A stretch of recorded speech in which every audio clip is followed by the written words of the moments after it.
বেগম খালেদা জিয়া ওই নির্জন কারাগারে তিনি থাকলেন, তিনি আপোষ কখনো করেননি।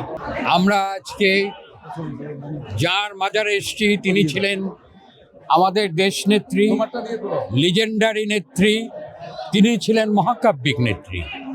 আমরা ভাসানী ন্যাপের পক্ষ থেকে যখন আমরা এই বিএনপি গঠন করেছিলাম সেই সময় শহীদ প্রেসিডেন্ট জিয়াউর রহমান ছিলেন আমাদের নেতা, কিন্তু তার মৃত্যুর পরে, তিরোধানের পরে একজন গৃহবধূ, তিনি কোনোদিন রাজনীতি করেননি, তিনি কোনোদিন রাজনীতি চিন্তাও করেননি। কিন্তু আমাদের সেই দুর্দিনে, বাংলাদেশ জাতীয়তাবাদী দলের সেই দুর্দিনে, তখন তিনি এসে দাঁড়ালেন যে আপনারা হতাশ হবেন না, আমি আছি, জিয়াউর রহমান নেই, আমি আছি। তার এই বলিষ্ঠ কণ্ঠস্বর আমাদের বিএনপির সকল নেতা কর্মী এবং সকল মানুষের মধ্যে একটি ঐক্যবদ্ধ প্রয়াস হলো। তিনি ঘর ছেড়ে রাজপথে নেমে এলেন, তিনি ক্যান্টনমেন্ট থেকে রাজনীতি জনগণের মাঝখানে আনলেন।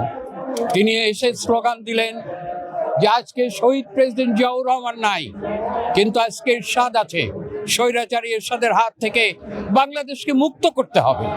বাংলাদেশ যে লক্ষ প্রাণের বিনিময়ে যে বাংলাদেশ আমরা পেয়েছি, ভাই সব, বোনেরা আমার, বন্ধুগণ, আপনারা ঐক্যবদ্ধ হন, গণতন্ত্র প্রতিষ্ঠা করবেন। সেই গণতান্ত্রিক আন্দোলনে তিনি 7 দলের নেতৃত্ব দিলেন। তিনি ঘোষণা করলেন যে গণতন্ত্র না হলে আমরা এরশাদের কোনো নির্বাচনে যাব না।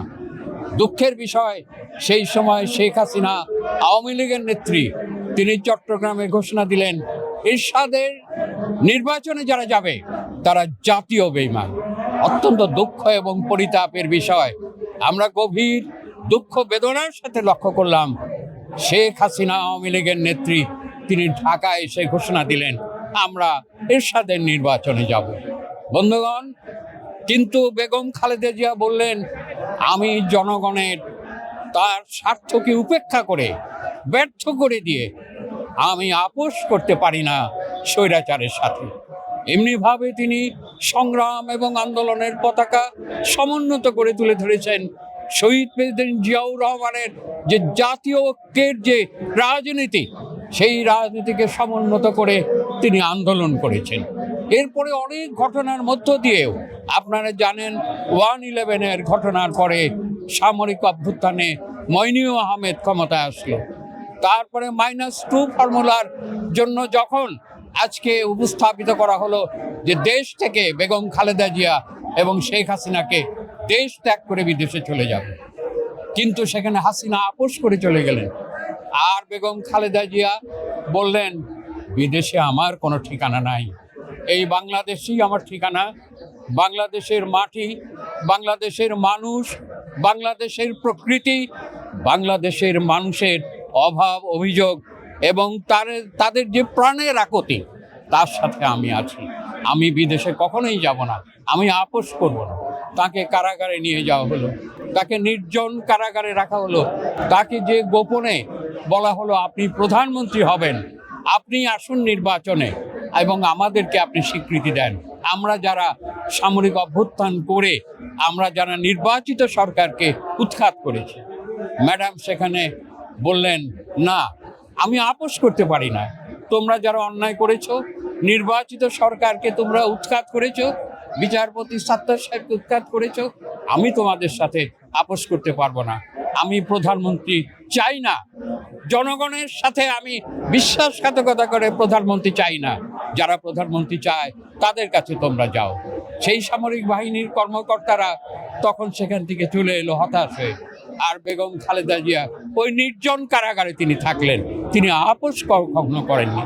আপনারা জানেন এ ঘটনা বারবার বলা হয়েছে, মূল ঘটনা আমি জানি, কারণ আমি ক্যান্টনমেন্টের বাসায় যখন আমি চীনে যাই, মির্জা গোলাম হাফিজ সাহেবের নেতৃত্বে প্রেসিডেন্ট জিয়াউর রহমান আমাদের আমন্ত্রণ করেছিলেন 1978 সালের ডিসেম্বরের 27 তারিখে। তখন আমি দেখেছি ওইখানে এত সিম্পল সাধারণ একটা জীবন, সেই জীবনের সেই স্মৃতিবহ বাড়ি, ক্যান্টনমেন্টের মইনুল হোসেন রোডের সেই স্মৃতিবহ বাড়ি, সেই বাড়ি থেকে তখন ম্যাডাম খালেদা জিয়াকে জোর করে বিতাড়িত করবার জন্যে সেখানে তাকে বলা হলো। তিনি কাগজপত্র দেখালেন, দলিল দেখেন আমি বৈধভাবে আছি। এটা শহীদ প্রেসিডেন্ট জিয়াউর রহমান, মুক্তিযোদ্ধা জিয়াউর রহমানের স্মৃতিবহ বাড়ি, আমি এখানে আছি। কিন্তু তাকে জোর করে সেখান থেকে টেনে হিসড়ে বের করে দেওয়া হলো। সেই সময় আমরা টেলিভিশনে দেখেছি যে ম্যাডাম খালেদা জিয়া বলছেন, আপনারা জানেন আমি ইচ্ছা করে আসিনি, আমাকে জোর করে এখান থেকে নিয়ে আসা হয়েছে।